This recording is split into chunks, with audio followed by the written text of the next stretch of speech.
Muy buenas tardes, bienvenidos a todos y a todas en esta transmisión, en estas charlas que estamos llevando a cabo por el 17 aniversario del Instituto Municipal Aguascalentense para la Cultura, en las que estamos platicando con personajes a los que nos enorgullece honrar por estos 17 años del IMAC, en las que reconocemos pues, las trayectorias, los ejemplos importantes dentro de la cultura y el arte. Yo soy Abraham Velasco, esta es una transmisión para las redes del IMAC y dentro del podcast del futuro no me acuerdo. Les damos una cordial bienvenida al maestro Orlando Roque, la maestra Silvia Santamaría y el maestro Mario Gustavo Juárez. Gracias. Grandes músicos con unas trayectorias pues, impresionantes que se han desarrollado en algún caso en Aguascalientes, como lo es tu trayectoria, maestro. Gracias. Y de los maestros Orlando y Silvia, pues ellos con una trayectoria desde su país natal, en Cuba. Bienvenidos. Muchas gracias. ¿Ya se conocían? Sí, sí. ¿Cómo no, verdad? No, sí. Pues más que nada estas charlas son para escuchar de viva voz las anécdotas, los testimonios de lo que es llevar una trayectoria, de lo que es llevar un trabajo dentro del arte, en este caso de la música, las dificultades que han enfrentado, las satisfacciones que se han obtenido y el trabajo en realidad que implica poderse mantener y poder continuar y transmitir y compartir con mucha gente el talento, el estudio, etcétera, etcétera. No sé por dónde empezar, porque las trayectorias son muy importantes, muy largas.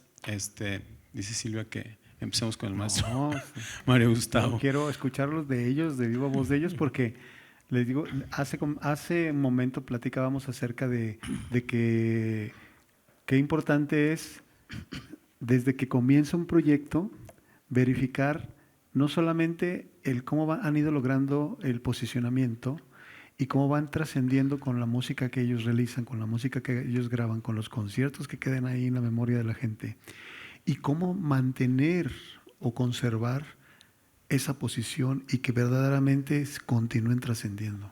Pues ¿no? Señalas algo que también a mí me ha llamado mucho la atención. Silvia, quería que empezáramos contigo, pero vamos a comentar acerca de su trayectoria dentro del cuarteto. Yo estaba leyendo el currículum, las semblanzas del cuarteto, y también recuerdo, a lo mejor el maestro Orlando no se acuerda de mí, pero tú sí, cuando empezó el cuarteto yo me encargaba ahí, me contrataban para sonorizar los conciertos, etcétera. Yo siendo músico también, somos contemporáneos, Mario Gustavo y yo. En mi trabajo de sonorización, pues siempre tenía yo una intención de hacer sonar con los recursos que teníamos de la mejor manera posible, y desde el que empezó el cuarteto yo me percaté de una diferencia importante en muchos sentidos a otros ensambles, sin menospreciar. Y una de las cosas que a lo largo del tiempo creo que he yo ido observando en la trayectoria del Cuarteto White es lo definido que está sus intenciones artísticas. O sea, muchas veces se forma un ensamble para practicar o para a lo mejor huesear o para, no sé, hay muchísimo campo de acción en la música, pero el Cuarteto White se ha distinguido por varias cosas y ustedes me dicen si me equivoco o no. Primero que nada, bueno, la ejecución de obras que a lo mejor no son tan dentro de un repertorio tan conocido, y también de estrenar obras y de mantener un perfil de concierto. O sea, no un perfil de vamos a tocar donde nos llamen y como sea, y vamos por el hueso. No, es un perfil que se ha respetado a lo largo de mucho tiempo, con un nivel importante dentro de la música. Desde el principio, supongo yo que ustedes lo hablaron, cómo fue la idea de conformar este ensamble que se ha mantenido a lo largo de tantos años y, como bien señalaba Mario Gustavo, con un perfil muy definido y muy difícil de mantener.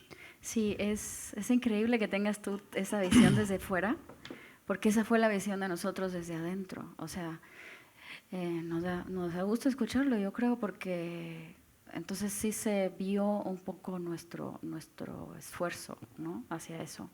Y como dices tú, no es por menospreciar otras músicas, para nada, pero sabíamos que si nos involucrábamos en distintos ambientes sonoros, en distintos repertorios, no íbamos a poder abarcar ni hacerlo lo suficientemente bien. O sea, si nos hubiéramos dedicado a lo que comúnmente se conoce como dices, que te llaman o tocar en un templo o hacer esto o lo otro, se trata de un repertorio. Y nosotros decidimos abarcar otro repertorio. Y una de las primeras cosas que platicamos, si no probablemente la primera, o sea, fue de nuestras primeras cosas que hablamos, fue justo eso. O sea, cuando hay ensayo de cuarteto, no se puede hacer ninguna otra cosa. O sea, si alguien nos invita a hacer algo y ya tenemos previsto un ensayo de cuarteto, no se puede aceptar. Si tenemos un compromiso para tocar en otra cosa, no se puede aceptar porque tenemos ensayo con el cuarteto. Y realmente estuvimos ensayando con el cuarteto durante mucho tiempo sin tener nada, absolutamente nada, solo con la necesidad de hacer este tipo de música, de crear este contexto sonoro juntos y a ver qué pasaba, ¿no? Pero sí, o sea, yo se los comentaba, es que sabrán, que no se acuerdan, que hablan, que siempre estaba en el sonido. Y es que yo te recuerdo desde los meros inicios.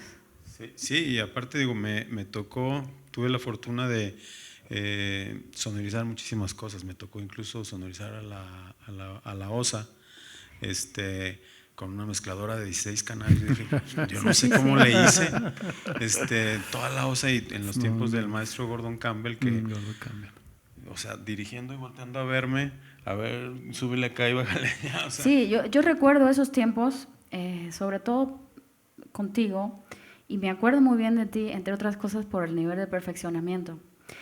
Porque nos tocó con otras personas también. A veces tenía que sonorizarnos en el patio de la Casa de la Cultura, cosas así, de espacios abiertos totalmente inhóspitos, realmente. Y tú lograbas que lo que salía fuera de alta calidad. Entonces, cuando había otra persona ahí, era así como, ¿qué va a pasar? Sí, bueno,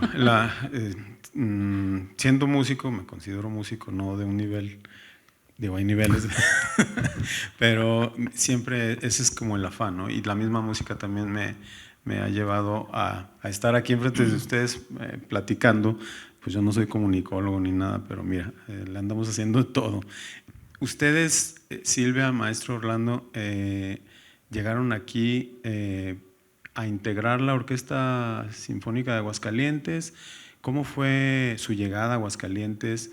¿Ya se conocían desde Cuba o se vinieron a conocer acá y acá se integraron? Platíquenos acerca de eso. Ay, cuéntanos. Bueno, historia antigua. ¿Sí se escucha? Muy sí. Antigua. Sí, muy antigua.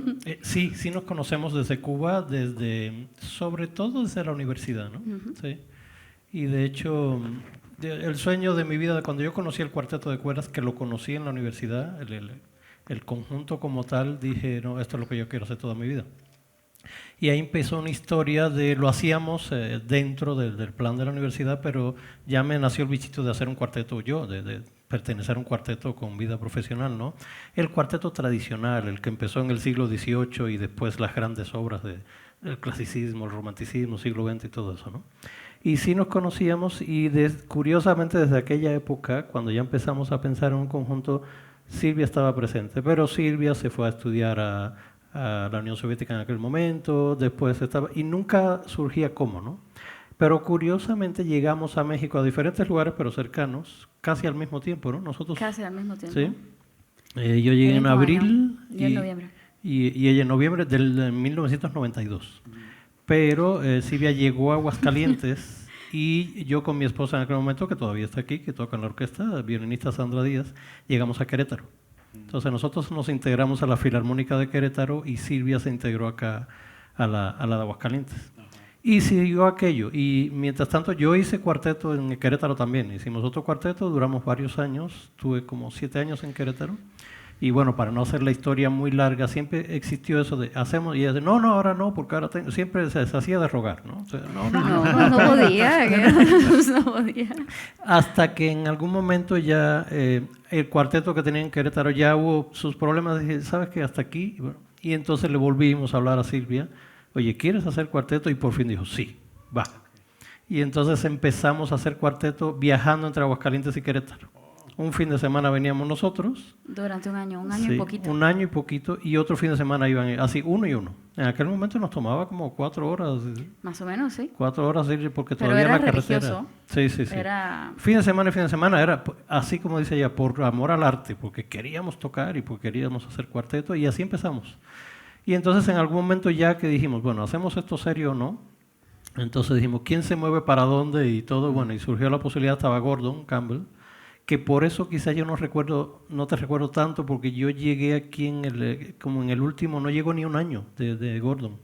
Estuve aquí, llegué en el 99 acá, y fue específicamente para hacer cuarteto, y bueno, llegamos mi ex esposa y yo en aquel momento, y vinimos porque existía la posibilidad de unas plazas aquí, y Gordon, que nos conocía de tiempo, llevaba tiempo también como que cabildeándonos para que viniéramos a la orquesta. Hicieron las audiciones. Y entonces hicimos las audiciones, entramos a la orquesta, pero el objetivo era hacer cuarteto, ¿no? Y entonces efectivamente nos cambiamos en el año 99, y yo recuerdo que Gordon creo que se fue al siguiente año en abril o algo así.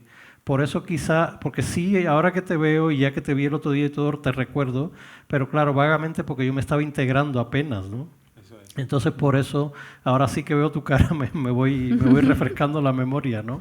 Entonces bueno, empezamos a hacer cuarteto, y a partir de ahí, y yo también estoy impresionado de tu impresión, valga la redundancia, desde fuera de qué queríamos hacer, ¿no?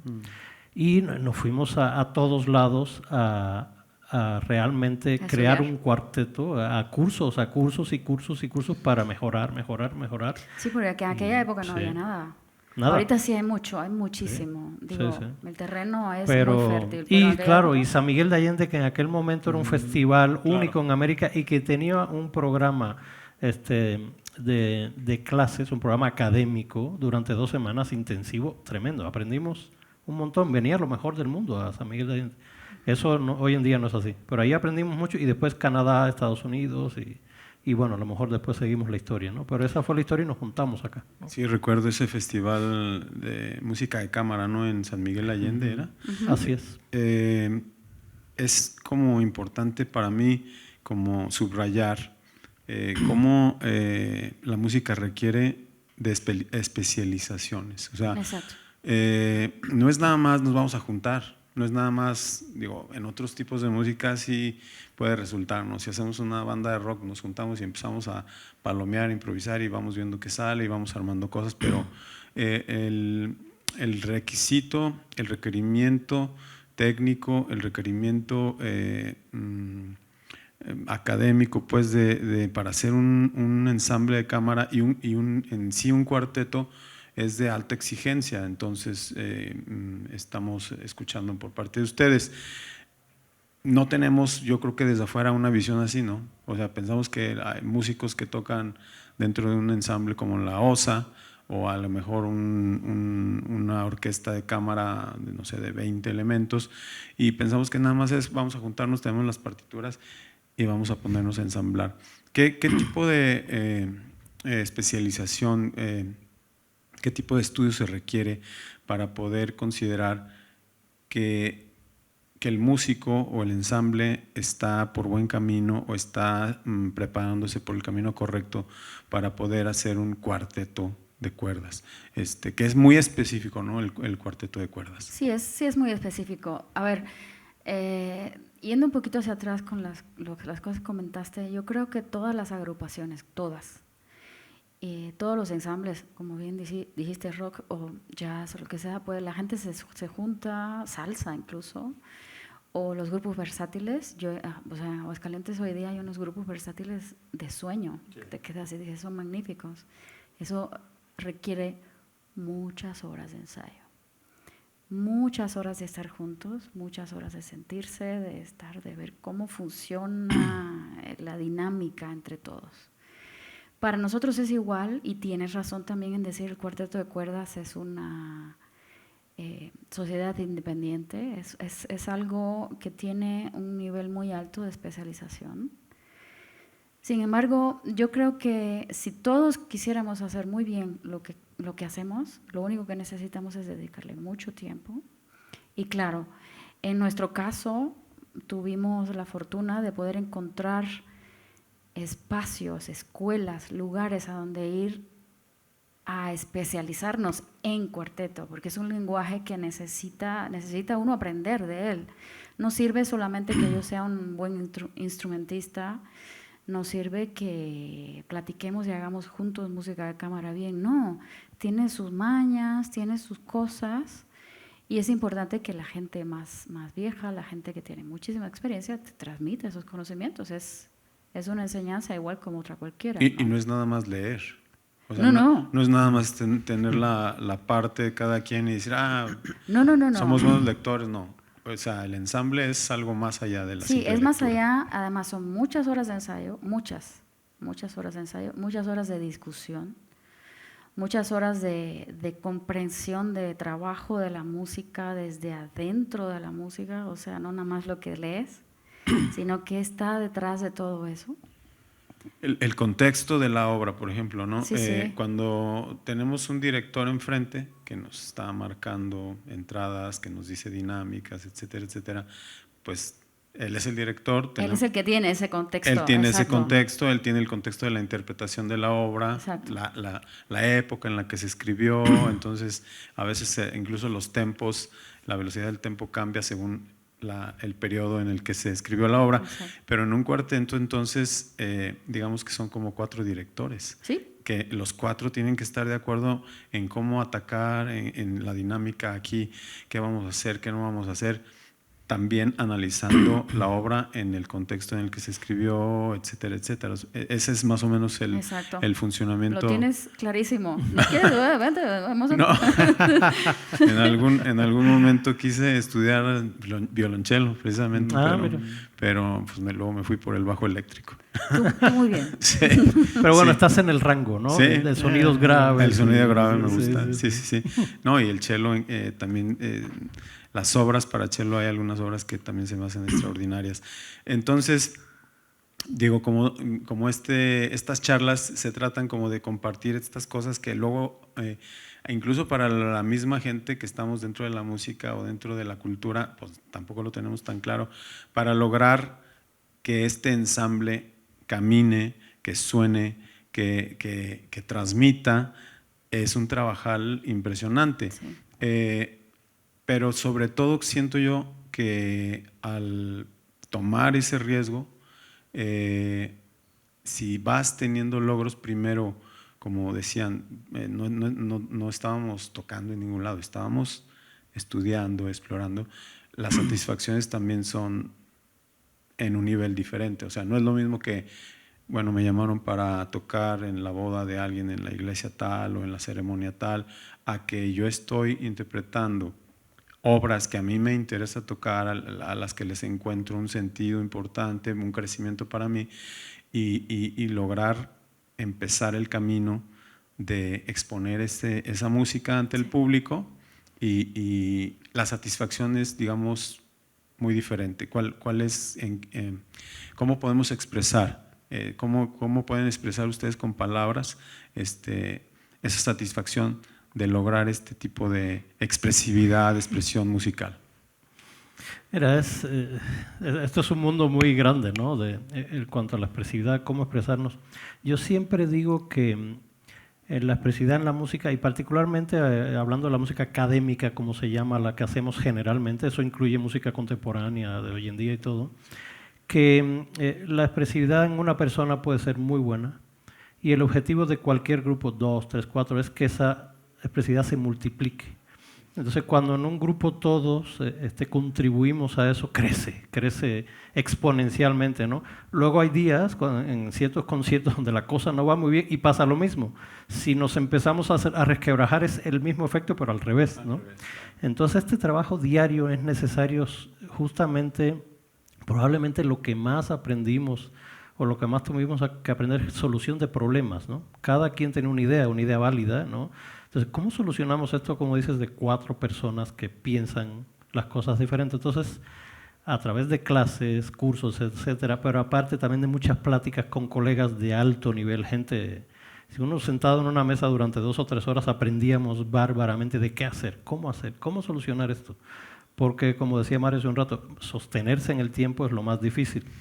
Hay anécdotas, ¿no?, de alguien que fue a tocar para un cuarteto famoso y tocaron fantástico, unos jóvenes. Y entonces el señor le dijo, muy bien, tocan increíble. Llámeme otra vez cuando, dentro de 7 años, si todavía están juntos, vuélveme a llamar y ya vamos a hablar. Claro. Porque sostenerse, o sea, tocar bien, como decías, o sea, sí se puede juntar 4 personas y tocar bien. Sostenerse y hacer crecer eso fue la tarea a la que nos dimos, y por eso fue el cambio, porque dijimos, con los fines de semana no basta. Estudiábamos el fin de semana 14 horas cada día, no es suficiente, tenemos que vernos todos los días, sobre todo en la etapa formativa, que es siempre, pero los primeros 10 años, no sé. Sí, ¿no? sí. Entonces, y era para eso, aprendimos a trabajar, a solucionar todos problemas. Los días, todos sábado los días. y domingo, sí. Vacaciones, 7 de la mañana, Navidades, sí. En fin, no había... Es un proyecto de vida. Sí. Has dicho. Sí. Sí. Digo, en la música académica, a lo mejor la aspiración de muchos jóvenes o de muchos estudiantes es a lo mejor lograr una plaza en una buena orquesta para poder tener un ingreso estable, pero y con eso nos podríamos conformar, ¿verdad? Decir, no, pues estoy en la orquesta fulana, hago claro. tengo estabilidad, digamos, y satisfacciones artísticas, pero para poder tener esta capacidad de sacrificio que ustedes mencionan, porque sí creo que es un sacrificio, aunque sea un sacrificio gozoso, creo... Sí, yo no lo llamaría tanto sacrificio, es una necesidad de inversión. Sí, es invertir en algo que probablemente tiene futuro. No lo sé, pero hay que invertir. Sí, hay que intentarlo. Hay que invertir. Si no inviertes, no vas a saber, no vas a recoger nada. Y eso, de hecho, de eso se trató siempre. Y tú hablabas hace un ratito de las satisfacciones. También siempre hay satisfacciones. O sea, en un concierto, hay muchísimas satisfacciones. No solo el lenguaje, la comunicación que tenemos aquí, la creatividad que tenemos en el momento, porque hay cosas que suceden ahí que no están ensayadas, o sea, que vienen que son cosas del momento. Son cosas del momento. Eso es fantástico, claro. Las cosas pasan. Pero también hay frustraciones. Estás tocando como un loco y de pronto dices, hay tanto estudiar para que esto, ¿no? Y nos pasa todo el tiempo. Pero justo esa parte le da el sabor especial, ¿no?, al momento. O sea, la música es un arte efímero. Se da se prepara con mucho tiempo y se da en el escenario y no sabes qué vaya a poder pasar. Y esto que mencionan es curioso, porque uno podría pensar que como tienes la partitura enfrente, no hay para dónde hacerte, que tienes que ser como mecánico casi, ¿no? Y sin embargo, en realidad es otra cosa. O sea, hay algo ahí que tiene que ver con la emoción del momento, con miles de cosas que tienen que ver con la parte humana, ¿no? No somos máquinas queriendo obtener la perfección. Hay esa intención de repente, así como decir, vamos a tocar de una manera perfecta esta obra, existe una fórmula para llegar como a ese nivel de perfección, o cómo jugamos con ese margen de no soy perfecto, ni lo estoy intentando, lo que quiero es otra cosa. ¿Cuál es? No, yo creo que el margen, o sea, que la necesidad de ser perfectos está presente todo el tiempo. Está presente, digo, estudiamos para eso. Es esa búsqueda. Sí. De ahí hasta ahí. Sí, la búsqueda, pero yo creo que nosotros como conjunto, siempre cuando tenemos que escoger a última hora, ya después de haber trabajado para ser perfectos, entonces a última hora decir, bueno, ahora, entonces lo que importa es lo que vamos a decir, porque el que está sentado allá, y me incluyo cuando yo estoy allá, yo quiero llevarme algo, ¿no? Y si la interpretación es perfecta, que puede serlo a veces, pero el día estuvo un poco frío, uno no estuvo realmente conectado, involucrado, la gente sale con una sensación un poco extraña que nos ha pasado a todos de ¿por qué si tocó tan bien no siento nada? ¿No? Que nos puede pasar a todos, tocando o allá, ¿no? Entonces, la aspiración es que, aunque nos diga, oye, sí, se desafinó acá y no sé qué, pero wow, pero qué padre, ¿no? Es que eso es a lo que Sí. quería yo ir, porque sí entiendo que el músico o el artista en general siempre tiene como una exigencia consigo mismo, hay una autocrítica, y a veces uno, aunque la gente te aplauda y te diga, te felicita y no sé qué, tú sabes en dónde la cosa no estuvo, ¿no? Siempre uno lo sabe, ¿no? Sí, claro. Pero y justo esa parte como humana que aunque seamos humanos, como dice Silvia, buscas la perfección. Pero bueno, no quiero entrar en debate, pero la perfección en realidad no existe. Claro. Ese margen de error, ese margen de cómo resolver ese error en el momento, toda esta preparación es con la búsqueda de estar ahí. Pero a la hora de estar enfrente del público, vamos a ver qué sucede. Y luego a eso Así mismo que es. dices, la perfección, esa es la perfección para mí. Claro. Pero ¿qué tal? Para ti no. O sea, Y cuando hay emoción, y cuando hay emoción en lo que estás haciendo, o sea, cuando se tiene que ver pues con el alma, con el ser del artista, no sabes por dónde se vaya a ir la cosa. Y como dice el maestro Orlando, a veces puede incluso haber una desafinación, pero quizá la emoción que se sintió en ese fragmento hace que la desafinación o esa pequeña imperfección tenga mucho menos importancia, claro. ¿no? Sí. Es súper interesante, digo, me gusta mucho como explorar todas estas partes que van un poco más allá de lo que es técnico, ¿no? De lo que es rígido, académico, disciplinario, pero también es una parte muy importante. Ustedes vienen de Cuba, sabemos que en Cuba hay escuela en muchas artes, ¿no? En danza, en música. Yo he ido una vez a Cuba, me encantó. Estuve en La Habana, fui a tocar, por cierto, eso me gustó mucho. Y en la calle pues sientes que la gente, todos son capaces de cantar y de bailar y tienen algo ahí, ¿no? Sí. O sea, lo percibes, ¿no? Y en cualquier lado entramos a un restaurante y hoy es un grupo tocando sin audio, increíble tocando, sonando así increíble, ¿no? Ya hay algo, ¿no? En la misma cultura cubana y hay una música y una riqueza en las tradiciones. ¿Por qué decidir irte por la parte académica rigurosa? Aunque yo sé que en Cuba hay escuela para eso, sí. Hay esa posibilidad, siempre desde hace muchas décadas lo ha habido, pero ¿por qué decidir irse por ese camino y no les atrajo otra cosa? Yo no tengo una respuesta. ¿Tú ni idea, pero sí me acuerdo de una anécdota importante en mi vida porque mi papá, hasta el día de hoy, mi papá tiene 83 años, hoy está cantando en Mallorca, se lleva 2 o 3 meses, increíble, yo no creo a esa edad llegar a tocar el cello ni 2 notas, ¿no? Pero sí. Es el único músico en realidad de mi familia, pero mi papá canta, es cantante popular y yo me crié con la música popular toda la vida. De hecho, me acuerdo que creo que hasta el día de hoy existe un programa en Cuba de radio de puras rancheras mexicanas. Todas las canciones mexicanas me las sé desde chiquito porque se oían todo el tiempo. Sí. Música popular, boleros, yo me crié con eso. Pero entré en la escuela y me encontré con el cello un poco de casualidad. Perdón, ¿se fue el micro? Deja ver si se apagó, creo. No sé si es pila, ¿eh? Sí, yo creo que la pila. Mira, aquí está. Hay otro micro acá. A ver, maestro. A ver. Ábrelo, ¿no? Una disculpa ahí, tendremos que hacer una edición. Habla. A ver, maestro. Ahí está. Ahí va. Sí, ahí está. Entonces, llegué a la escuela de música, quería ser músico, pero nada más, ¿no? Aparte, yo soy campesino, venía del campo a la ciudad. Y entonces ya me presentaron el cello, yo no sabía ni qué instrumento, y yo dije, está bonito esto, ¿no? Y ya entré. Y muchos años después, yo tenía como 18 años, entonces con este asunto de qué música hacer y vas a vivir de esto, ¿qué vas a ganar? Y mi papá empezó a insistir mucho en el que, oye, tienes que dedicar, véngate a la música popular, haz arreglos, toca, canta. Yo también canté, de hecho empecé cantando antes de tocar.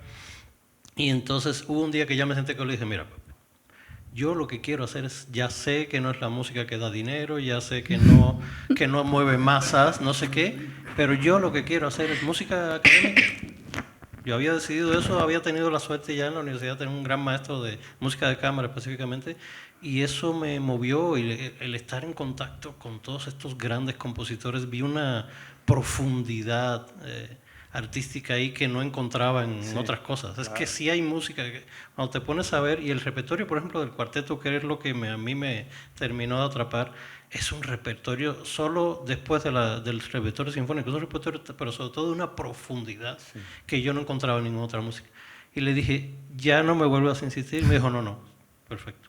Y ahí yo decidí claramente dedicarme, tenía 18 años. Yo dije, entonces, ¿cómo? No lo sé, pero yo quería hacer ese tipo de música, aunque eso implicara, como estábamos hablando con Mario, no pensaba en dinero ni nada. Yo sabía que probablemente me iba a morir de hambre con eso, pero la vida después, como dice Silvia, nos dio la posibilidad de poder vivir de esto. Esas son las ventajas de la juventud, ¿no? De poder tener una determinación y tomar un riesgo que a lo mejor ni te estás dando cuenta. No, claro. Si tuviera a esta edad no lo tomas. Claro, ¿no? exacto. Exacto. Y ni siquiera tiene uno conciencia de lo que implica tomar ese tipo de determinación, ¿no? Tengo yo también como una preocupación, a lo mejor hablando de lo que el maestro menciona, de que no sabes si te vas a morir de hambre, si te vas a poder sostener de eso, qué va a pasar. No sé si estoy en lo correcto, no sé cuál sea la visión que ustedes tienen, incluso Mario, no sé cómo lo ves tú. Yo siento que los foros o el consumo, digamos, de la música, de ciertos géneros musicales, la música académica, música de cámara, etcétera, incluso el jazz, ha perdido mucho terreno en foros, o sea, en exposición ante el público, en hacer habitual este consumo de música, de decir, quiero ir a un concierto del Cuarteto White, incluso en la misma OSA que tenemos la orquesta, tenemos la fortuna de tener una orquesta sinfónica en Aguascalientes. A lo mejor el público no ha crecido o no se ha difundido correctamente, y además tenemos una competencia con los géneros populares de moda, digamos, y lo voy a decir a lo mejor como un retroceso en el gusto. Yo recuerdo épocas en las que, por ejemplo, cualquier concierto de jazz que se anunciaba en Aguascalientes, fuera de grupo local o de grupo foráneo o internacional, se llenaba. Sí. O sea, y la gente pagaba su boleto por entrar a ver ese concierto de jazz, ¿no? Eso fue durante muchos años. Incluso ya después pues se acentuó más ese gusto con el festival de jazz, ¿no? Pero no sé, hace unos 10 o por ahí más o menos de años que siento que cada vez hay menos actividad, cada vez hay menos foros para esto. No sé si ustedes como cuarteto, como grupo conformado con tantos años, han percibido algo en ese sentido, alguna como pérdida de espacios, de festivales, porque digo, los músicos, yo siento que aquí en Aguascalientes ya hay un chorro de escuelas, hay escuelas de diferentes niveles, de unas más especializadas, una cosa que no, pues tú eres un ejemplo de la perseverancia en la parte de la docencia, pero y los chavos se preparan y quieren, pero realmente, ¿qué tan difícil ven ustedes ahorita el momento para poder ejercer una profesión en estos géneros musicales, ¿no? Sí, yo creo que es a ver, ¿cómo lo digo? Es algo diferente. Lo que está pasando hoy en día no es que sea malo o bueno, sino es diferente. Nosotros acabamos de hacer un experimento de algo que nunca habíamos hecho, nunca. O sea, tocamos en un bar. ¿Sí? Fue hace poco, ¿no? Sí, tocamos en un bar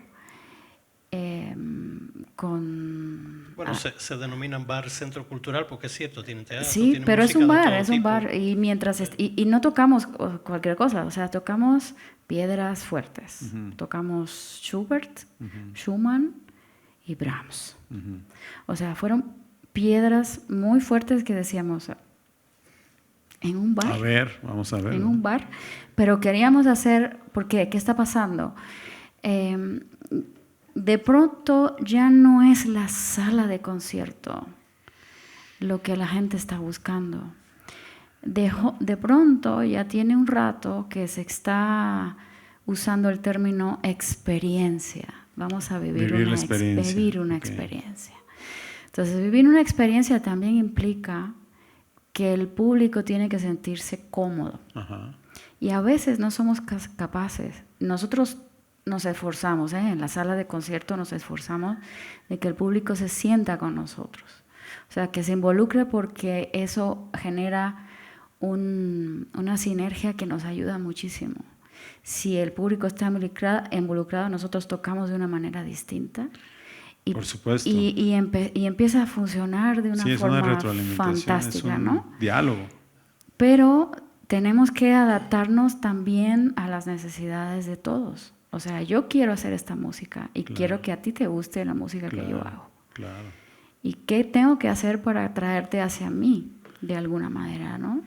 Entonces, también hoy en día, entre las redes sociales, los streaming, esa también es una competencia difícil, la agilidad con que se vive. Claro. O sea, tú dices, no, pues es que si vas a escuchar a un barroco necesitas quitar todo el sonido de la calle. Pero no puedes, ya vives en la calle. ¿Cómo vas a quitar el sonido de la calle? Sí, por cierto que fue un éxito total. Se llenó el lugar, ni el dueño del lugar ni nosotros estábamos impresionados con la cantidad de gente y alguien pensaría, no, había mucho... No, el público estaba realmente escuchando. Alguna descorche de botella. Sí. Sí. Compartan, sí, creo que por 3 favor, en todo, compartan. pero de hecho vimos los videos y todo, la gente estaba atenta, o sea, estaba disfrutando del concierto de una música, como dice Silvia, una música profunda, seria, música bien. Me encanta esta cuestión que nos acabas de relatar, porque un poco también es el salir como de tu zona de confort y de tu espacio natural. Claro. Para poder compartir lo que tú quieres seguir compartiendo.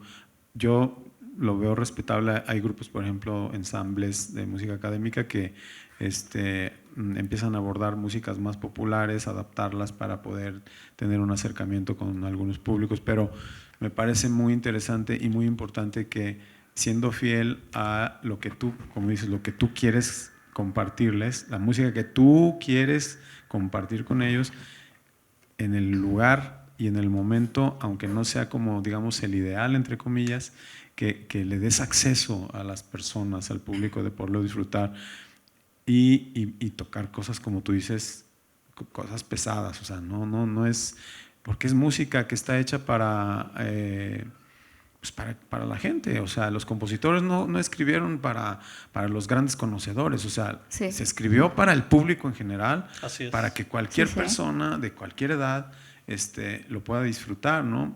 Un poco aunque es más complicado, pues decir, saquemos a la osa del teatro y llevémosla a tocar en diferentes espacios.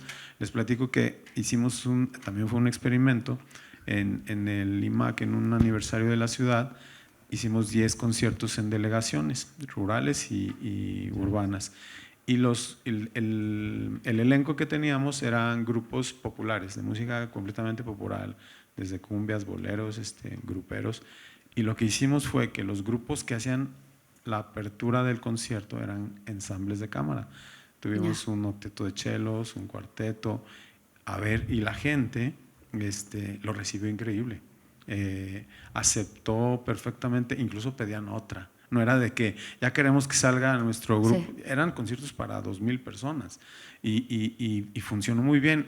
Y nosotros, pues, con estos experimentos, como el que ustedes hicieron, como el que nosotros hicimos, con pruebas, que el público no podemos como menospreciar su capacidad de disfrutar, ¿no? De disfrutar cualquier tipo de música, ¿no?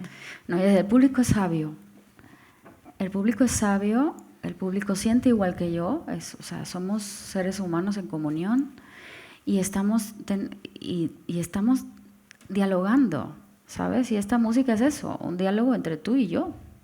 Yo a lo mejor me escucho diferente y tú también hablas diferente, pero al final nos estamos comunicando. Exacto, claro. Y pues ya. Sí, así es. Pues vamos a preguntarle a Mario qué opina de todo esto. Eres un músico también ya con una formación de no sé cuántos años y tú sigues informando, sigues estudiando, sigues explorando. Un gran instrumentista en el bajo. Yo insisto que el bajo, yo era su fan, o sea, y tocaba el bajo y decía, ¿cómo puede hacer todo esto? No era una cuestión de malabarismo, era una cuestión como de gusto, ¿no? De gusto, de dónde, en el jazz, por ejemplo, dónde metes tal nota, que no es la obvia, ¿no? Que no es la de la fundamental del acorde, etcétera, etcétera, ¿no? Gran instrumentista en el bajo eléctrico, bueno, primero contrabajo, ¿no, Mario? Y luego bajo eléctrico, y luego te decidiste por el piano, y te has especializado en la voz, y tu pasión, no sé si la principal, pero ha sido como la transmisión del conocimiento musical, ¿no? Al grado de aventarte también pues una determinación también de no saber si de eso vas a poder vivir o no, que es crear una escuela de música. Claro. ¿Qué nos dices al respecto, Mario? No, pues es que lo que se pueda decir a veces es insuficiente, ¿no? De todo lo que puede ser una vivencia. Mira, mi primera aproximación en la música fue aproximadamente a los 14 años. Yo empecé a los 14 años. Y mi primera oportunidad fue el contrabajo. Porque cuando llegué a la Casa de la Cultura, yo quiero bajo. Yo quería el bajo eléctrico. Dicen, pues aquí no hay bajo eléctrico, aquí hay contrabajo. Ah, bueno, pues con trabajo trabajaremos. Entonces empecé a aprender el contrabajo y el maestro Robles Guel, no sé si te acuerdas del maestro J. Guadalupe Robles Guel, pues él fue pues yo creo que de los iniciadores precisamente de la música de cámara aquí en Aguascalientes. Sí. Y tuve la oportunidad de conocerlo y era una persona estupenda que la persona que me estaba enseñando bajo le dijo, aquí hay un chavo que pues está desarrollando bien, ¿no quieres que se venga a la orquesta juvenil? Y ya el maestro me escuchó, me dijo, sí, quiero que esté conmigo.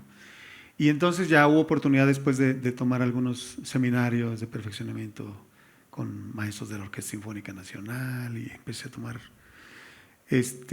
pero Arturo Reyes Barba me insistía, es que métete a estudiar a la escuela de música, o sea, porque yo iba a los talleres, o sea, yo no estaba a nivel profesional. Y entonces fue tanta su insistencia que me acerqué a la Ponce, a la Escuela de Música Manuel M. Ponce, y fue mi primera aproximación formal a eso, ¿no? Pero no había maestro de contrabajo. ¿El mismo maestro Robles Guel daba varias cuerdas o no? O sea, violín, viola. Pues creo que era su enfoque. Había otros profesores que daban contrabajo y otro profesor que daba contrabajo y otro profesor que daba cello. Cuando tú iniciaste, o incluso esta pregunta es como para todos, ¿hubo algún momento en el que tuvieron como ese pensamiento de yo ya decidí que lo que quiero es ser músico? ¿O simplemente fue algo que tuvo como una inercia, que te viste ya inmiscuido en el asunto y ya ese camino se dio de una forma natural o cómo fue? O sea, ¿fue consciente, digamos, la decisión de ser músico? Porque en nuestro país, yo siento que en Cuba había otra realidad, pero en Aguascalientes, en nuestro país, creo que si decías esto, los papás se asustaban. Sí, era como, no, ¿cómo no, termina tu prepa y estudia otra carrera? Si quieres, sigue la música de hobby, pero, o sea, tomar la determinación de decir, yo quiero ser un músico profesional. A lo mejor no sabes de qué género, ni sabes si vas a ser maestro de música o si vas a ser concertista o en qué te vas a desarrollar. Era como un asunto complicado a nivel familiar, ¿no? Sí, para mí fue muy complicado, porque mi historia familiar, en la familia no había nadie que tuviera, de hecho soy el único que está incursionado en la música, Yo de también. toda la familia por ambos lados. Pero déjame te digo otra cosa, vengo de una familia de escasos recursos. Y entonces mi papá me dijo, terminando la primaria, me dijo, yo no te puedo apoyar para que tú quieras, para lo que tú quieres seguir estudiando. Es que yo quiero estudiar la secundaria, yo quería estudiar, no puedes. Yo te doy la primaria, termina la primaria, ¿sabes qué? Ahora sí, ponte a trabajar, tienes que traer dinero a la casa y si tú quieres hacer algo más, es tu decisión. Entonces todo lo que pude realizar fue sin apoyo absoluto. Okay. Totalmente. Entonces, cuando yo iba a la Casa de la Cultura, porque yo era muy disciplinado, o sea, a la hora que llegaba puntual y lo que me dejaban lo practicaba. ¿Qué fue lo que pasó? Que encontré en la música un refugio muy importante, emocional. Me llenaba de mucha satisfacción y me generaba una paz que no sentía en otro momento. Porque aparte mi padre era alcohólico, entonces fue una situación muy complicada. Pero a pesar de todo eso, salí adelante y se fueron abriendo las oportunidades, yo diría eso, ¿no? Yo creo que cuando la gente ve que eres como serio, comprometido y todo, se te abren las puertas. Se van dando las cosas, sí, ¿no? Se va abriendo todo. Y es a raíz de esa oportunidad que estuve en la Escuela de Música en León Ponce, que yo siempre quise el bajo. Yo no tenía nada, o sea, absolutamente nada. Entonces yo iba a practicar el contrabajo a la Casa de la Cultura. Me prestaban el contrabajo y de tales horas a tales horas, ahí me tienes practicando. Yo trabajaba, estudié tejido mecánico de punto, mucha gente no lo sabe, entonces yo trabajaba para Vanity, hacía suéteres y reparaba las máquinas, o sea, era técnico en reparación de máquinas de tejido mecánico de punto y eso mucha gente no lo sabe. O sea, trabajabas... Sí. Entonces trabajaba por la mañana y en la tarde llegaba, me bañaba rapidísimo y me entraba a las 7 de la mañana, salía a las 3 de la tarde, llegaba a casa, comía rápido, me bañaba. ¿Y estudiabas también la secundaria? Empecé a estudiar la secundaria abierta, la prepa abierta, o sea, todo así. Wow, o sea, tu caso es todavía un poco más extremo de lo que yo mencionaba, ¿no? Digo, a mí me tocó que al entrar a la prepa, yo dije, yo quiero estudiar música, me quiero ir a México, y me dijeron, no. Claro que no. O sea, tú estudias prepa y luego ya veremos qué haces, ¿no?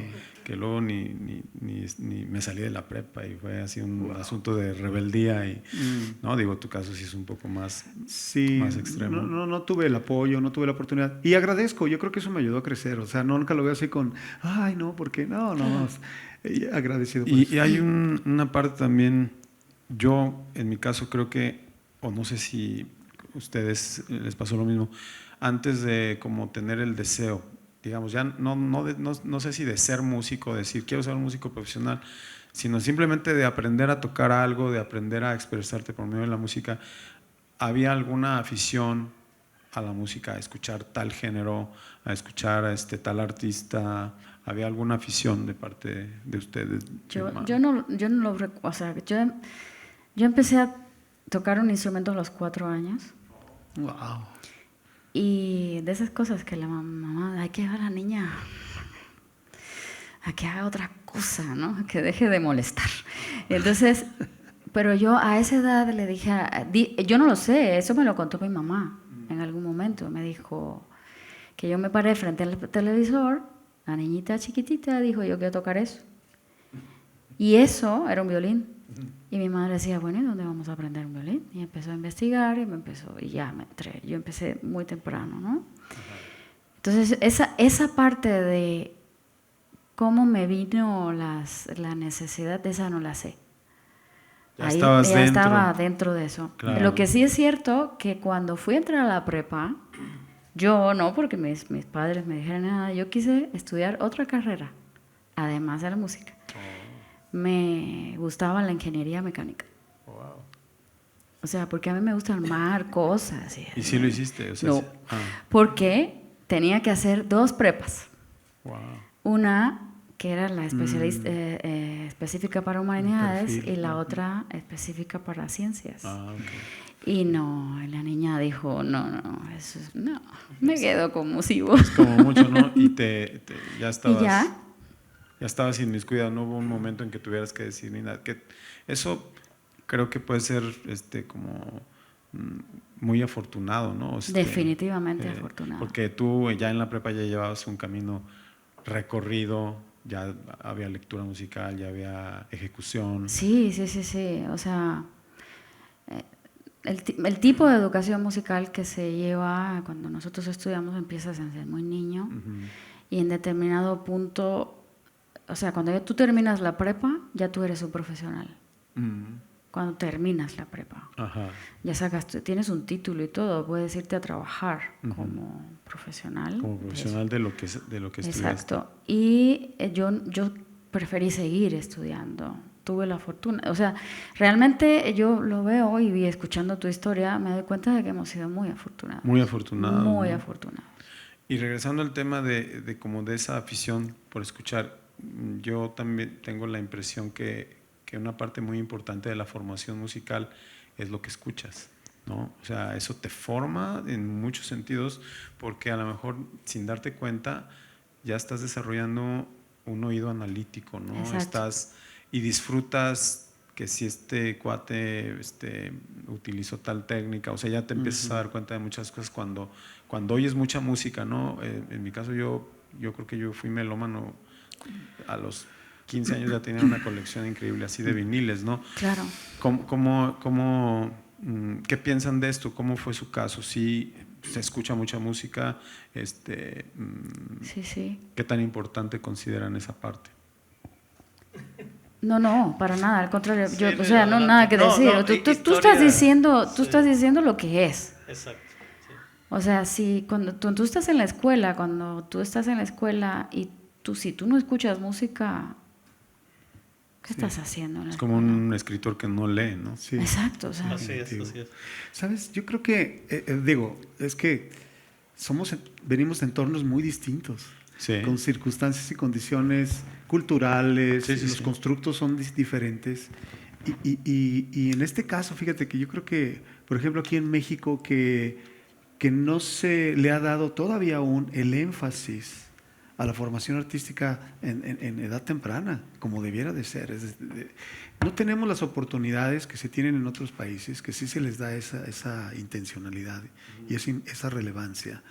Porque, por ejemplo, si alguien quiere estudiar arquitectura, pues bueno, tiene toda la formación matemática desde preescolar, primaria, secundaria, prepa. Entonces, yo terminé mi preparatoria, quiero estudiar arquitectura, bienvenido. Pero entonces los chicos llegan y hacen su formación académica, preescolar, primaria, secundaria, prepa, y dicen, quiero ser músico. ¿Oh, sí?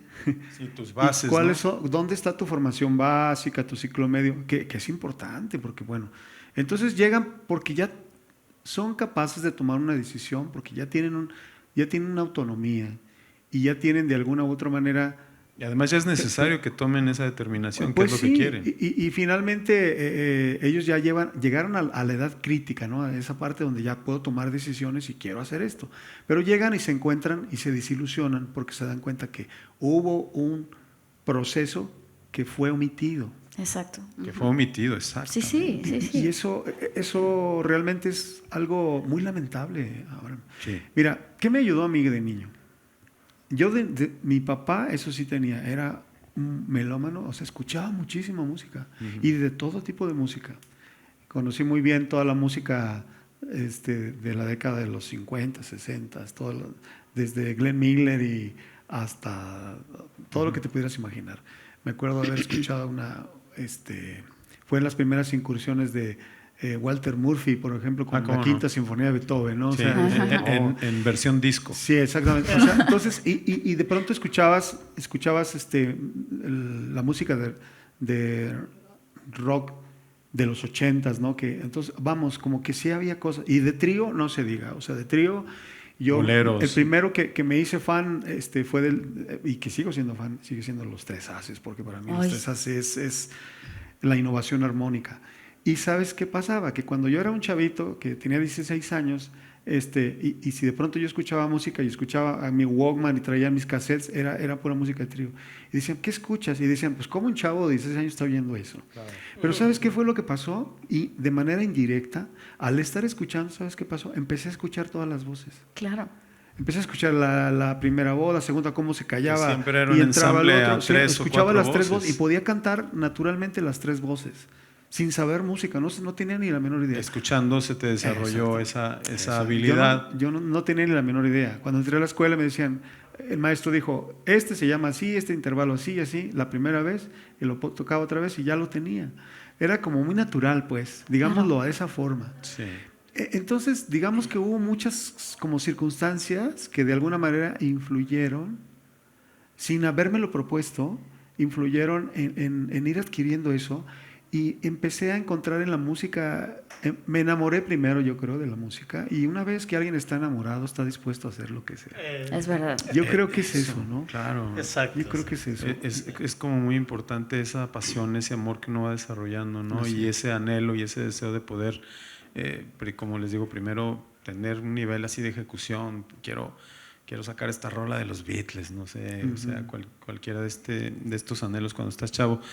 Esta carencia que tú mencionas, que ha sucedido en México durante décadas, es importante mencionarla y ha fluctuado, ¿no? En algunas ocasiones sí ha habido como un poco más. Yo tuve la fortuna de en la secundaria tener un buen maestro de música que nos enseñó a leer, o sea, que eso ya no sucede. Ahorita sí hay una crisis tremenda. Sí, hubo un periodo en Aguascalientes bastante interesante, porque fue como una prueba piloto, ¿no? O sea, se decidió Y que funcionaba muy bien. Muy bien, se decidió que todas las escuelas públicas, federales, todas, Sí. se enseñaba música sí o sí. Lo que se llamaba ProArte, que enseñaban música y enseñaban otras, Otras disciplinas artísticas. sí. Y como funcionaba bien, los políticos decidieron que no.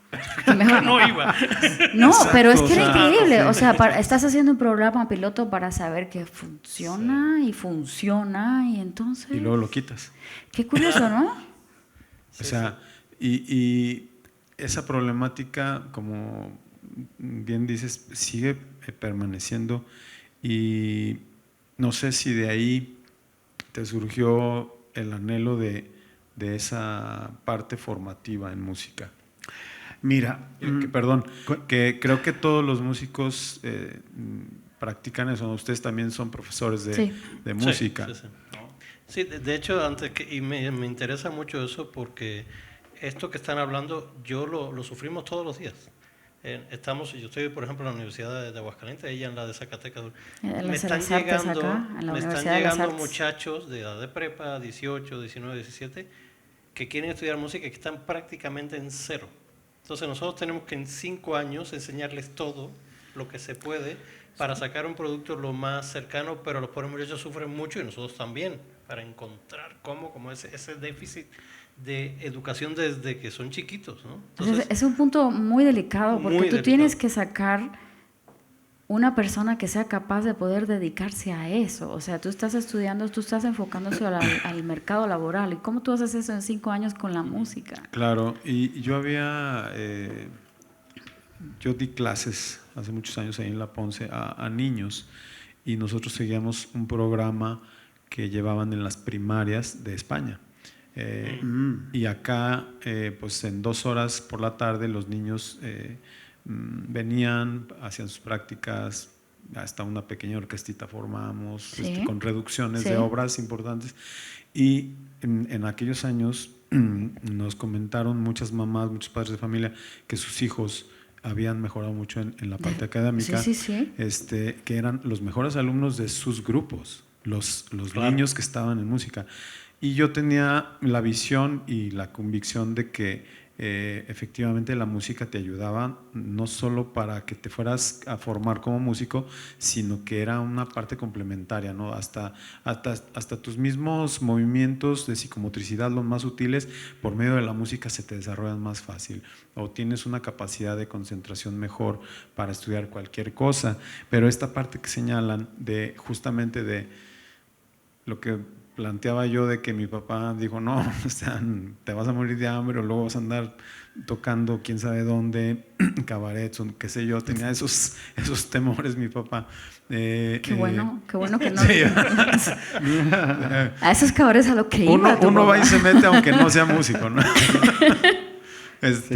Pero qué importante es subrayar esta parte en la que la música es una profesión tan respetable, tan importante como cualquier otra, y que no haya esa base previa que puede iniciar en el kinder, en la primaria de una manera muy juguetona y luego ya ir formalizándose, que no exista en un país que se precie de tantos avances, etcétera, etcétera, ¿no? La pregunta iba también en el sentido de ese afán, sobre todo de esa formación que tú quieres ofrecer, hasta el hecho de crear una escuela, Mario. Es que, mira, yo creo que el mayor impulso que yo tuve fue la parte de la carencia. Cuando vives en un estado de carencia y cuando se da la oportunidad de que tú puedas lograr algo a pesar de esa carencia, eso te impulsa para que dices, a mí me gustaría que quien yo pueda ayudarle para que no padezca esa carencia y pueda contribuir un poco a esa mejora, genial. Porque yo de verdad, y yo creo que a ti también te pasó, toda la información que nosotros podíamos obtener venía a través de una revista que se llamaba Keyboard o Guitar Player o Bass Player, ¿no? Era lo que había aquí, no había otra cosa. Si yo no quería, había partituras. Cuando yo empezaba a ver esas revistas y veía que tenían libros y compra este libro y esto sobre esto, yo me emocionaba tanto, hasta que hubo un momento en que sí pude conectarme con gente en Los Ángeles y podía pedir libros y encargaba libros y los esperaba 2-3 meses para que llegaran. Y ahí me tienes metiéndome eso, ¿no?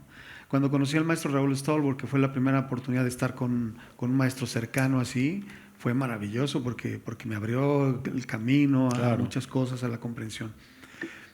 Entonces, cuando yo decido inmiscuirme en los planos educativos, yo me acuerdo que mis primeras experiencias fueron en La Ponce, porque nos decía Arcelia, Martín Jauregui. Ella fue mi jefa. Me decía, oye, Mario, apóyanos para dar clases aquí en la escuela, y bueno, ya. Entonces me dice, vamos a hacer un programa, ¿no? Cuando yo empecé a entender cómo se hacía un programa, me emocioné mucho, dije, qué padre poder planificar lo que quieres hacer, y que no es nada más dar lo que se te ocurra, lo que tengas, ¿no? Y luego me dijo, oye, ¿no quieres entrar a un seminario de pedagogía? Va a venir una maestra que se llama Erika Kovacsek para que puedas tomar. Y luego tomé un curso de especialización en diseño curricular, así, en esos entonces, ¿no? Y me emocioné mucho. Entonces yo me di cuenta de que era una parte que yo podía disfrutar de hacer, que no me pesara, ¿me entiendes? Entonces siempre viví la disyuntiva y hoy en día ya no me parece una disyuntiva, me parece que ya estoy dividido en compaginar la acción musical, que es tan importante para llenar mi corazón, mi espíritu, mi alma, y la parte de la docencia que me llena plenamente porque siento que estoy cumpliendo con una misión para la cual siento que todos tenemos que generar esa misión, su propia misión. Y una de mis misiones es contribuir en la formación. Y no solamente en la formación musical y artística, en mis posibilidades y con mis limitaciones a una persona, sino en la formación de la persona, que es tan importante, la formación de una disciplina, de un sentido de responsabilidad, de los valores, de las virtudes.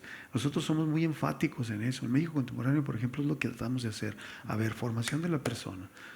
Y enamóralos de la música. Si los enamoras, van a estar dispuestos a entrar en esa dinámica.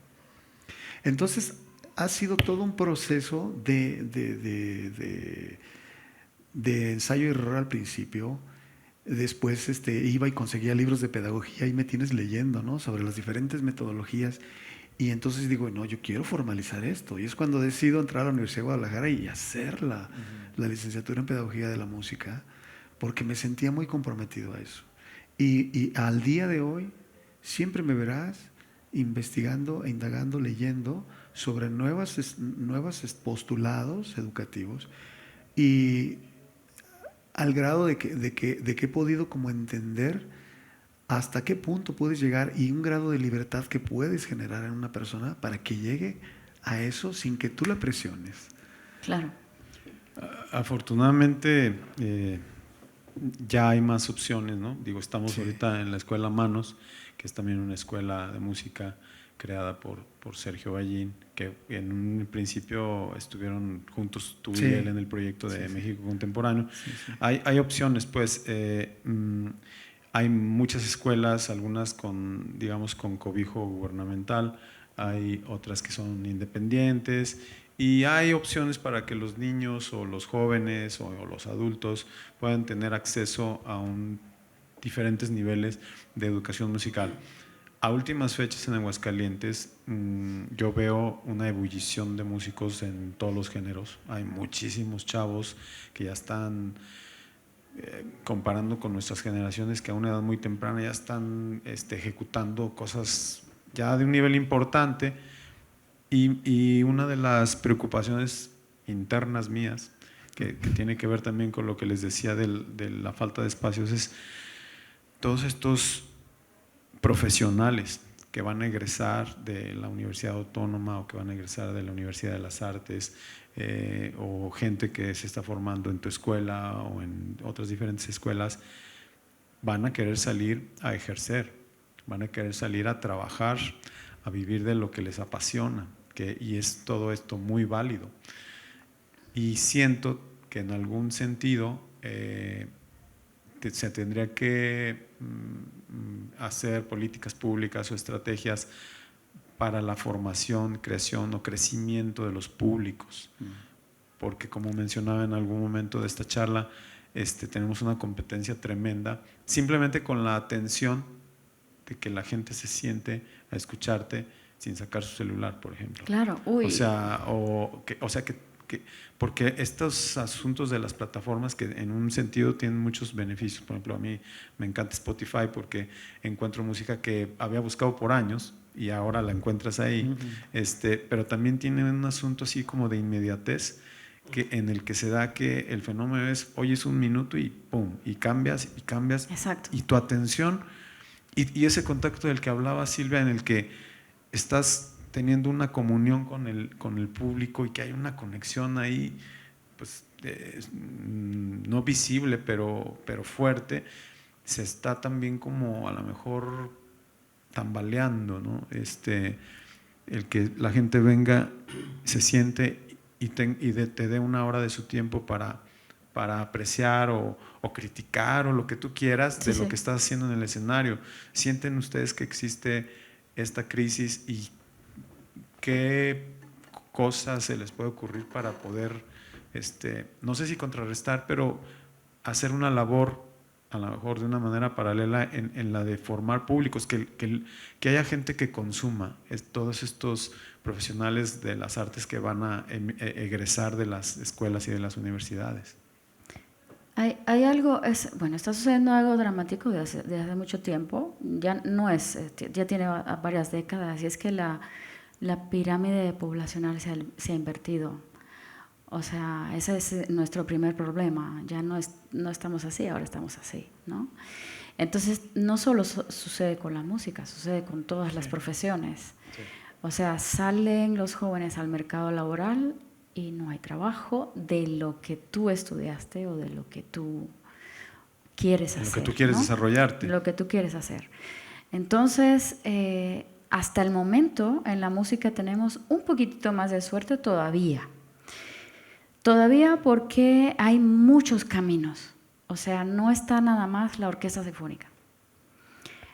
Tenemos la orquesta sinfónica, tenemos el mariachi, tenemos el jazz, tenemos la escuela, tenemos la educación privada, tenemos, no sé, música huasteca, producción musical, arreglos. O sea, hay muchísimas cosas, o sea, muchísimas cosas. Esa es una parte importante de la música que no se menciona normalmente en las escuelas, ¿no? Que tú puedes desarrollarte en la música en muchísimos terrenos. En muchísimos. Yo recuerdo que hace ya un tiempo di una charla justo en La Ponce para los chicos que iban a empezar a tocar violín. Y les decía, pues es que ustedes, o sea, no se concentren solo en una cosa, oigan todo. Porque o sea, el abanico es enorme. La posibilidad es muy grande, porque si te fijas, o sea, claro, tú quieres ser un solista. Sí, pero para que seas un solista, o sea, es muy complejo. No te puedo contar todo lo que viene detrás, claro, pero es muy complejo. Y realmente el público necesita más de ti. de ti persona, no de ti músico, necesita de ti persona. Y en ese momento es donde que hablábamos un ratito, en ese que se funde la comunión entre todos nosotros, yo maestra, yo maestro, yo alumno, yo músico, yo público, yo niño, yo educador en todos los sentidos. En el momento en que eso sucede es que tenemos un poco más de oportunidad. Yo creo que tenemos oportunidad, creo que todavía estamos a tiempo. Entre otras cosas porque la idea principal es ¿qué necesitas tú? Yo necesito, lo que te decía hace un rato, yo necesito que tú me escuches, pero ¿qué necesitas tú? A lo mejor tú no quieres oírme. ¿Qué puedo hacer para que quieras oírme, no? Y ese es nuestro trabajo como músicos, pero también nuestro trabajo como empresarios, nuestro trabajo como políticos, nuestro trabajo como inversionistas. O sea, hay que... Una colaboración. Es una cosa grande. Entre todos los entornos. ¿Quieres comentar algo? Bueno, ellos lo están haciendo ya. Claro. O sea, tú no puedes esperar a que la gente venga a buscar. No. Creo que una de las primeras iniciativas es precisamente romper paradigmas, romper esquemas estereotipados y atreverse a hacer algo más. O sea, lo que ellos hicieron fue precisamente eso. Y lo que es más sorprendente es que ellos no esperaban esa reacción. Claro, fue ¿Me entiendes? ¿Por qué? Un Porque resultado no positivo. Sí, porque no es el entorno tradicional en el que se supone que debería igual estar abarrotado, pero no. La gente es así. No sabemos. Psicológicamente estamos teniendo cambios. Hay mucha información, yo lo comentaba con Orlando hace un momento antes de comenzar, de que hay mucha información que está disponible a través de los celulares, en las redes, en la cual te corre mucha información y todo eso te va permeando, te va modificando tu manera de percibir, tu manera de cómo se podrían hacer las cosas. Y creo que en ese sentido lo que ellos acaban de hacer es algo maravilloso, porque sí es atreverse a romper esos paradigmas y darse la oportunidad de ver cuál es la reacción. ¿Qué no te hace pensar que ese entorno podría llegar a ser algo muy, muy regular ya? Es decir, que la gente vaya ahí porque quiere escuchar eso. Que es por ahí la cosa, ¿no? Como crear estos hábitos en la gente. No crearlos, fomentarlos. O sea, mostrar que se pueden hacer las cosas de una manera diferente. Y si se vuelve habitual, qué padre, ¿no? O sea, claro. Sí, es difícil. Sí, tú, adelante. No, hablando de esto, el resultado, teníamos la intención y la intuición de que probablemente funcionara, pero sí nos sorprendió, ¿no? Pero esto de ir, así que si la montaña no viene a Mahoma, pues hay que ir a la montaña, o sea, como hay que generar y tú decir, a ver, como dice Silvia, ¿qué quieres? ¿Qué necesitas? Porque los estereotipos, por ejemplo, yo recuerdo desde hace muchos años, como bien dice Silvia, que esto empezó hace mucho tiempo, y ese es mundial, no es en México. Claro. Nosotros hemos platicado con colegas de alto nivel que están en Canadá, en Estados Unidos, y nos dicen, no tenemos público. Pero lo peor, el público es muy viejo y ya se nos va a acabar. Claro. Cosa que en México es diferente. En Latinoamérica los públicos son jóvenes. Jóvenes, claro. Y nosotros para, por ejemplo, música contemporánea, el público es joven y le gusta más a veces la música actual, como es lógico, que la antigua. Los niños, uf. Sí. Pero en esto hay que efectivamente ir allá, porque a veces los estereotipos, yo recuerdo hace muchos años que con algunas personas que venían por primera vez al concierto, y le decía, ¿y por qué vino? Dice, bueno, es que la verdad no quería, por ejemplo, a la Sinfónica o al concierto de música de cámara, es que tenía miedo de cómo comportarme, no sabía si me iba a comportar bien, si había que aplaudir o no. Y eso hace muchísimos años. Entonces, como dices, el estereotipo, la cosa encartonada de, híjole, vamos a ir a un lugar, yo no sé ni cómo me voy a vestir. El protocolo riguroso, sí, ¿no? Si me van a tener en la puerta y me van a decir, no, así no se puede, por favor, ¿no? Claro. Esté en silencio, cuidado, que no. Y entonces yo recuerdo que yo como músico, yo digo, si yo escuchara un cuarteto de cuerdas mientras me tomo un vino, por supuesto. Y yo me he criado, o sea, me he formado en esto, pero claro que lo haría, me parecería fantástico, porque es lo que hago en mi casa, lo que hacemos. Claro, pones un buen rock, un buen jazz o lo que sea, pero claro. Estás escuchando, no estás haciendo, estás tomando. Te das el tiempo. Padre, ¿no? Estás en una experiencia agradable para ti, que no tiene que ser, ay, no me me puedo ni mover, no pueden escuchar porque es que estaba tan preocupado de cómo comportarme, ¿no? Claro. Entonces, digamos, la idea es esa, decir, bueno, ¿qué quisiera la gente? ¿Cómo me gustaría a mí mismo escuchar la música? Pues vamos a hacerlo. Vamos a buscar un lugar. Fue difícil encontrar dónde y probar, porque esto de los públicos es un problema internacional porque todo es cíclico también, ¿no? La época siglo XX, por ejemplo, para la música académica, orquesta, siglo XX hasta la mitad, hasta 80s, por ahí fue la época de oro de ir a las orquestas. Y hoy en día se han perdido una cantidad de orquestas tremenda, ya no llenan los lugares, ya la gente, ese tipo de espectáculo ha quedado un poquito en desuso, ¿no? Probablemente vuelva algún día, pero lo que sí no muere es la música y lo que sí no muere es esta comunicación que existe. Y eso sí, el que va en vivo a un concierto siempre dice, es que esto es otra cosa. Claro. Digo, pues claro, es que lo que Sí, se el que va en vive vivo aquí, repite, Sí, como dices, como sea. vive cosa la es que experiencia, llegue ahí. ¿no? Repite. Exacto, porque no hay comparación con escucharlo en tu casa. Que por mejor equipo de audio que No hay comparación, no hay nunca. comparación. Esto Nunca, hay que nunca. tenerlo en vivo, ¿no? Decía el eslogan aquel del maestro Venus Rey, creo que era del Sindicato de Músicos de Ciudad de México, la música viva siempre es mejor, ¿no? Claro. Y eso es increíble. Maestros, se nos acaba el tiempo. Yo estoy súper contento de haber tenido esta charla con ustedes, porque siempre es como un aprendizaje. Con Mario, obviamente, he platicado varias veces, pero siempre hay algo que aprender y hay algo positivo con lo que nos quedamos. No sé si quieran ustedes comentar, hacer algún último comentario respecto a lo que ustedes gusten. No, yo para empezar, que tú nos repetiste hoy mucho que nos admirabas, yo admiro mucho lo que haces y aparte escuchando la historia de tu vida, es curioso porque cosas como por ejemplo que dices que te cantaban los tríos, yo igual. Hacemos cosas diferentes, paramos en digamos, especialidades un poco diferentes, pero que van a lo mismo. Los tríos, ahí yo también descubrí que me encantaban las armonías y los conjuntos en general, ¿no? Claro. Pero Pues es la música de labor, cámara. sí, es lo Exacto, mismo, a mí sí. me fascina eso. La labor que tú haces como educador es increíble. Yo no sabría ni cómo, sí, lo hago, pero a nivel universitario es un poquito diferente. Eso que haces tú, de veras, mi respeto y es lo más necesario del mundo. Por favor, no lo dejes de hacer, sé que no lo vas a dejar de hacer.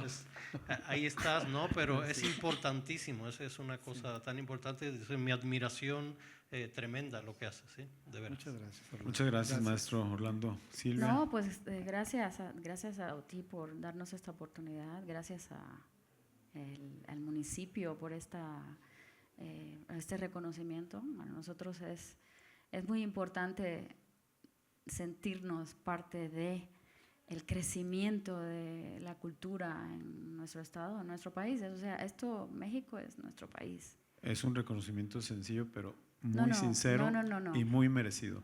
No, muchas gracias. No, y a todos nos gusta ser reconocidos. Uno de luego dice, no, claro que sí es importante que alguien te diga, es como dice, oye, te quiero, bueno, pues dímelo, ¿no? Claro, es importante exprésamelo, ¿no? que alguien se dé cuenta de que estás haciendo algo, Claro. porque si no, hasta siente una vez que igual y no estoy haciendo nada. Parece que a nadie le importa luego, Exacto. Ok. Entonces, como dice Silvia, pues es nuestro agradecimiento por esto y tener estas pláticas es muy importante. ¿no? No, al contrario, maestro. Sí, bueno, muy enriquecedor la oportunidad, la experiencia de poder compartir.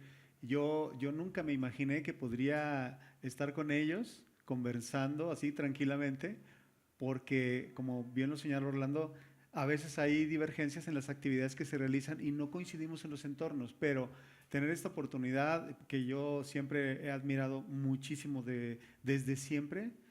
A mí me fascina la música de cuerdas, la música de cámara, las orquestas me encantan, porque yo empecé en eso, ¿no? Entonces tocaba en la orquesta de cámara y me fascinaba escuchar cada línea melódica del violín primero. Y además has hecho arreglos. Entonces fue maravilloso y me emociona mucho. Entonces cuando yo conozco el trabajo de ellos, veo ese nivel de expresividad, de perfeccionismo, no sé, se notaba que era un trabajo muy profundo y eso a mí me cautivó.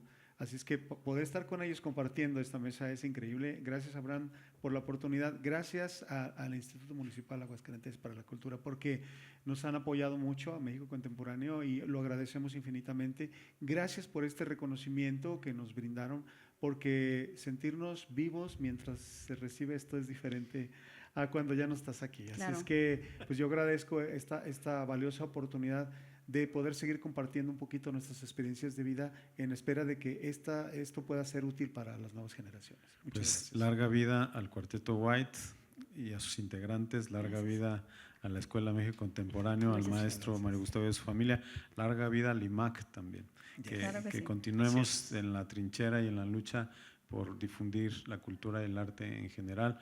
Muchas gracias a todos los que nos vieron y que nos van a ver luego por YouTube. Esta entrevista queda en el sitio del podcast del IMAC, que se llama IMACcast, para cuando la quieran compartir ustedes Claro también. que sí. Muchas gracias. Yo soy Abraham Velasco y me despido agradeciéndoles de veras profundamente haber podido tener la oportunidad de platicar con grandes personajes que yo he admirado desde hace mucho. Muchísimas gracias y muy buenas tardes. Gracias a Gracias. ustedes.